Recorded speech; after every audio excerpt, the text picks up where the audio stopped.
LearnPianoLive.com. This is an advanced lesson. So this is for students who are known by their friends as a pianist. You've got hopefully some knowledge of chords, maybe some sheet music reading, some sight reading skills. You know chords. You've been playing enough to impress almost all of your friends with your piano skills. So if that's you, you're in the right place. If you're in the lesson and it feels way too advanced, you might want to go check out yesterday's lesson, the intermediate version of this week's topic, or the lesson before that, the beginner's lesson, because those will break down the same concepts, only easier. So, but if you are an advanced student, then ask away. No question is too advanced or too obscure. So this is just all about you. You got to ask me the question so I know what to answer and know how to help you out best. There's a couple other things I want to talk to you about too before this countdown clock gets to 0.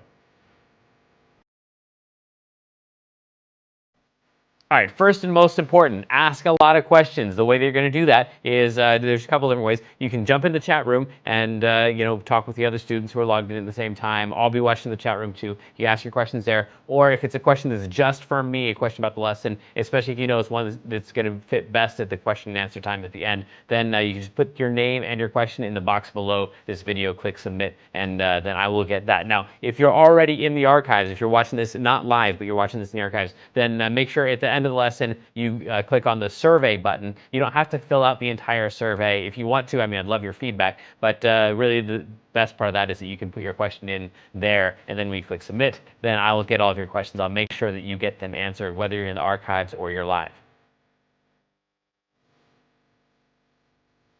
Right next to this video, there should be a PDF button and an MP3 button. Now, you don't really need those till after the lesson because I'm going to be showing you on screen the PDF and showing you how to use it. And I'll play the MP3 during the lesson too, so you know at the end of the lesson how you're going to use that. Some people, though, like to print out the PDF ahead of time, so as I'm making notes on my version, they can make the same notes on their version, but it works either way. All right, this is perhaps the most important part. You need to leave the lesson when you feel like you're sufficiently challenged. So, I'm teaching these lessons, 12 to 15 lessons a month. Normally, in traditional lessons, you're getting like a lesson every other week or so. So this is just way too much for you to take in. So, the goal is for you to get some little nugget of something that you can really practice on, really work on. Once you feel like you have that, then you really don't need anything else from me. Go practice. That's where this stuff is really going to happen. You're not going to get through this lesson and be able to play something really well. You're going to get through this lesson and have the information that you need to practice more effectively. That's really the goal here. So don't feel bad about taking off early. If you feel like halfway through the lesson you got as much as you can take in at that time, then go practice that thing, and then come back whenever you've got that thing down, or you're bored with it, or you just want to check out the next topic. Don't forget also that you've got the archives too. So if you want to see one little thing, just repeat it over and over and over. Just give me, hopefully within 24 hours after the lesson, this thing will be up in the archives, so you can just go back and watch it over and over and over and over and just get that little segment down. All right, so today's lesson is focused on a topic that honestly I personally avoided for a long time. Out of the 8 sectors of music that exist, this one is the one that's on technique. So this has to do with positioning your body in such a way that you can more effectively play through the music. So it doesn't really matter a whole lot when you're no good how, what fingers you use and what position you use to make those notes happen. But as it turns out, as you get better and better and better, you needed to have been preparing yourself to get faster and faster and faster. If you're playing all of your notes with just one finger, as it turns out, that's going to be really slow once you get fast. So today's lesson, stick with me in case you feel like, oh, this is boring stuff. I'd rather not do it that way. It's less comfortable. Trust me, you're going to wish you'd paid attention. All right, let's go.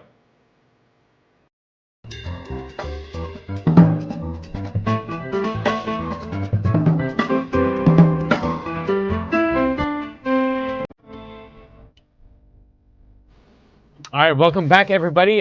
Thanks for the feedback on the resolution and the new streaming stuff. Hopefully, this we're making some tweaks on it, and hopefully, it's better for you today than it was yesterday, and hopefully, even better next week. But the camera, the upper camera, is getting replaced. A couple of you have noticed, especially with the new stream, that this is our junky camera. So that should be fixed here soon. It's the same resolution you've had before. It's the same clarity as you had before, but it just seems fuzzier now that the resolutions that we're streaming is higher. So anyway, it used to all be crappy is what I'm saying, and now just part of it's fixed, and we're getting the rest of it fixed. So let's jump in and do this thing.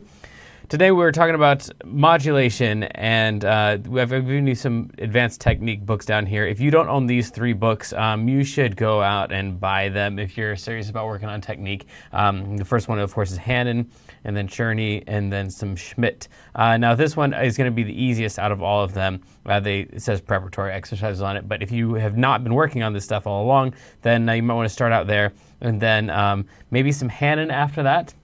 And then work on this one last. But those 3 books are going to be kind of the really the advanced piano lesson here for technique for the majority of our advanced technique lessons. Now, we add in a little bit of stuff here and there in the technique lessons, but the truth is that the vast majority of the stuff is all the same. It's just these stupid little exercises with a metronome turned down to an annoyingly slow speed, and just working on stuff that's difficult to do. So if it's difficult for you to do, you're getting better. I always tell my students to practice at about 105% of their brain capacity. If you have that feeling of frustration, like I should be better at this thing, and it's frustrating that I can't do this yet, then you feel exactly like I feel when I'm practicing, and that's the perfect place to get better, is just a little bit better than where you are. By the time it feels smooth and fun, and dare I say easy, then you're not really making progress anymore. But if it's just crazy difficult, I mean, if you're working on the first 3 notes of a 10-page song and those first 3 notes are kicking your butt, then, find something a little bit easier, because you don't want to be more than about 105% of your capacity. You should be able to go at a decent pace through most music that you're working on, but still find it a little bit frustrating that you can't nail this thing down quite yet. That's the right feeling to have when you're practicing technique.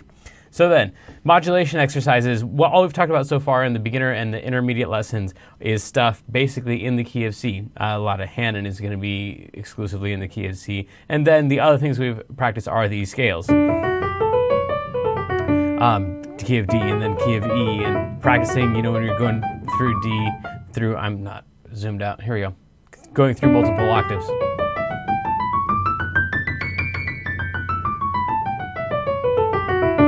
And then moving on, you do both hands together, and then moving out and moving in. If any of that didn't make sense, go back to yesterday and the day before's lesson. But also another thing that's going to be really important to practice is your modulation, your movement from one key to another. So start incorporating, if you're at the advanced level, start incorporating moves both by half step. So that would be going by half step up the scale. So we've got the key of C, and then the key of C sharp immediately after that, and then the key of D. And if you can, start to memorize what the beginning finger for the next key up is, and then just starting on that note. So instead of coming down, instead of landing on that one, let's try landing on that one, which would mean, in this case, this one's kind of awkward, because you got two fingers in a row. We'd come down on your pointer finger, and then the next one's supposed to be your pointer finger as well. So that one's not a great example, but this one right here, we would be coming down to that 2 finger, and we can go straight to that D.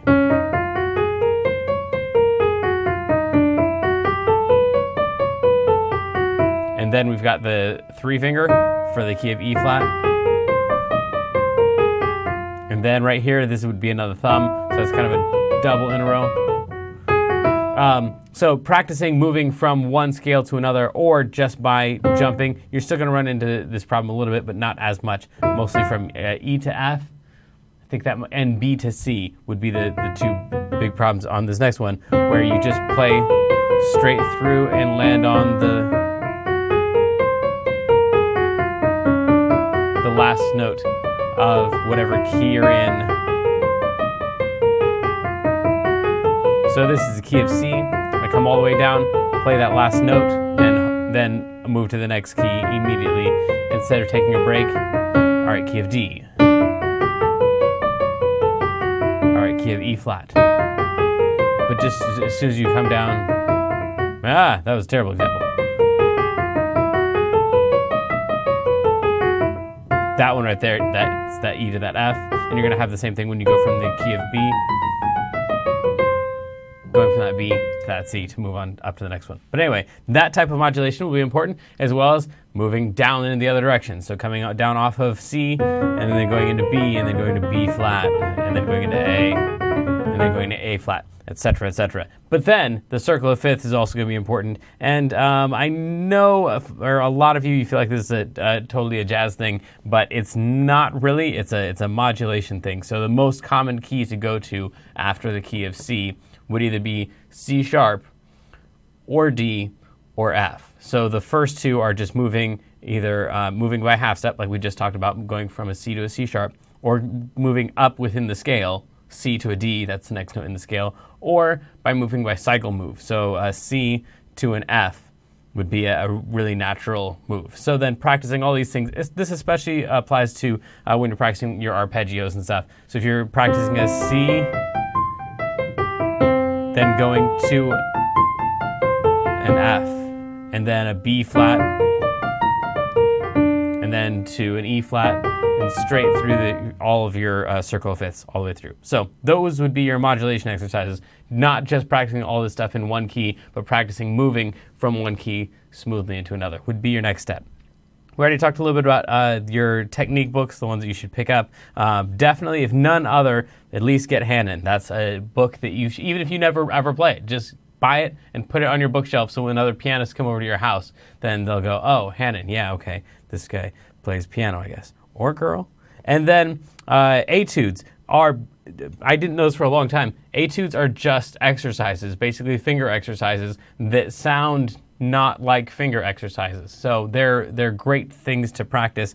Here are some names that I stole from pianoexercises.org/exercises, and they have a bunch of free etudes. So if you ever see a song and it says etude number whatever, that thing is going to be a great thing to practice for technique skills. It may not sound like the best song, and they're supposed to sound good, but it may not sound like the greatest song, but it's going to be a great technique exercise, and then you're getting the exercise in without the pain of it sounding like major scales or arpeggios or whatever, because that stuff starts to sound very monotonous and very boring very quickly. So those are our three things. I'm sorry, the majority of this stuff is get your metronome out and work on really tough stuff, which usually means really simple, boring stuff at crazy slow speeds and crazy fast speeds. That's my advice if you're an advanced player, but most likely if you're an advanced player, you already know that. So we should have our, let's do a wrap up, and then we should have our questions all figured out. Yesterday and the day before, my private chat was not working, but it looks like it is today. Cool. So then our wrap up, we talked about modulation, how it's important to not only practice in one key, but moving from one key to the next. That would be by half step up or by half step down. Modulating down by a half step isn't nearly as popular as modulating up by a half step. And then also up by a whole step, and then by cycle move. And I've given you the circle of fifths here. You want to move in that direction, not in that direction when you practice your circle of fifths. That's going to go around like that. Now, some people draw it what I would call backwards. They would say mine is backwards, the other direction, where you have F over here and you have a G over here. So then in that case, you would go clockwise through the circle of fifths, but since there's no standard way to do this, as far as I can tell, in my experience, F and G, the flat side is going to be on one side and the sharp side is going to be on the other. You never know which one's going to be. So some people are going to say clockwise through the circle of fifths. Other people are going to say counterclockwise through the circle of fifths.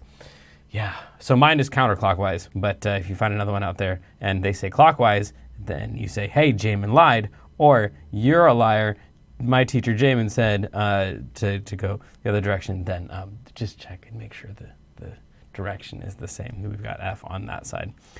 Otherwise, they'll be correct, and you'll look like a fool. So then we also talked about etudes and how etudes are really just finger exercises for your instrument. That's why you want to do preferably a piano etude written on piano. They're etudes for all kinds of different instruments that kind of work out a particular concept or a particular idea, a particular exercise through an entire song that's supposed to sound pretty. And then you can go here and then just steal theirs like I did, and that will give you some etudes from these guys here.